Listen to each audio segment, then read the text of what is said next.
Homiladorlik davridagi UZI tekshiruvlari zararlimi? Hozirda ultratovushli tekshiruv UZI homiladorlik rivojlanishini baholashning eng keng qo'llanayotgan, eng xavfsiz va yuqori effektiv usuli hisoblanadi. Zamonaviy echografiya yordamida homiladorlikning 3-haftasidayoq homila pufagini bachadon bo'shlig'ida joylashganini ko'rish mumkin. Homiladorlikning erta muddatlarida ultratovushli tekshirish 4 haftalik embrionning uzunligi 5 mm gacha bo'ladi.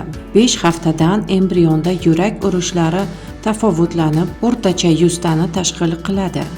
6-7 haftalarga kelib embrionning boshi, tanasi, qo'l va oyoqchalari aniq farqlanadi.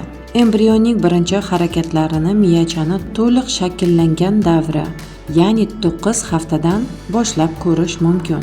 Homiladorlikning birinchi trimestridagi UZIda embrion va uni o'rab turgan ekstraembrional strukturalar orasidagi munosabatlar baholanadi.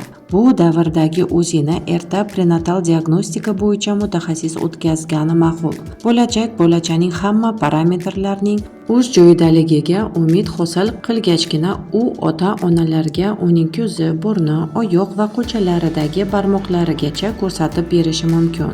UZI skanerining qay darajada takomillashganiga ko'ra 3 va 4D rasmlarini chiqarish imkoni bo'ladi. Homiladorlik davrida birinchi UZIni qachon o'tkazish kerak? Bo'lajak onalar uchun UZI tekshiruvining xavfsizligini bilish juda muhim. 1978-yildan boshlab echografiya usulini homilador ayollarga keng qo'llanishi lozimligi belgilab berilgandan buyon ultratovushning tirik tuqmalarga, ayniqsa ona qornidagi bolaga salbiy ta'sirini bor yoki yo'qligi haqida ko'plab ilmiy tekshiruv ishlari o'tkazilgan bo'lib, hozirda diagnostika maqsadida qo'llanilayotgan ultratovushning ta'sirini bir necha marotaba ko'tarilgan taqdirda ham embrion uchun zararli ta'sir etmasligi tasdiqlangan. Birinchi trimestr davrida ultratovushli tekshiruvdan bosh tortish esa bir qator salbiy oqibatlarga sabab bo'ladi.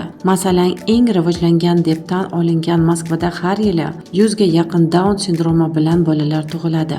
Afsuski, ushbu kasallikni nafaqat tibbiyotdan yirik insonlar, balki ayrim vrachlar ham homiladorlikning 12-13 haftasidayoq aniqlashning imkoni borligi haqida ma'lumotga ega emas.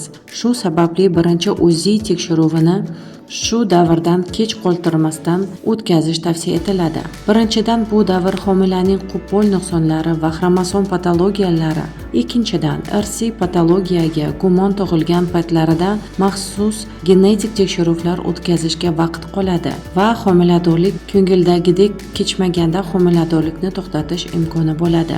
Uchinchidan, birinchi trimestrda homilaning gestatsion muhlati 2-3 kun farq bilan aniqlanadi. Aynan shu muhlatga keyin vaziyatlarda akusher va ginekologlar tayanadi. UZI o'tkazish muddatlari. Ultratovushli tekshirish barcha homilador ayollarda ma'lum muddatlarda o'tkaziladi. 12-13 haftada, 22-23 haftada va 31-32 haftada. Bu homila patologiyasi va uning asoratlarini maksimal keng spektrini erta aniqlash va keyingi vrach taktikasini belgilash imkonini beradi. 12-13 haftalarida ultratovushli tekshiruvda homilaning muhim momentlari, anomatik tuzilish xususiyatlari va homilaning yoqa qismi yo'g'onligiga Down sindromi markeri baho beriladi. 22-23 haftalarda bo'lajak bolaning bosh miya, yurak, buyraklar, jigar, oshqozon ichak traktidagi rivojlanish nuqsonlari aniqlanadi. 31-32 haftalarda ichki a'zolarning kechki asoratlari aniqlanadi. Bolaning o'sishi va rivojlanishi tempi baholanadi. Bolaning ona qornida qay holatda yotganligi, boshi bilan, dumbasi bilan, kundalang va taxminiy tug'ish muddati aniqlanadi.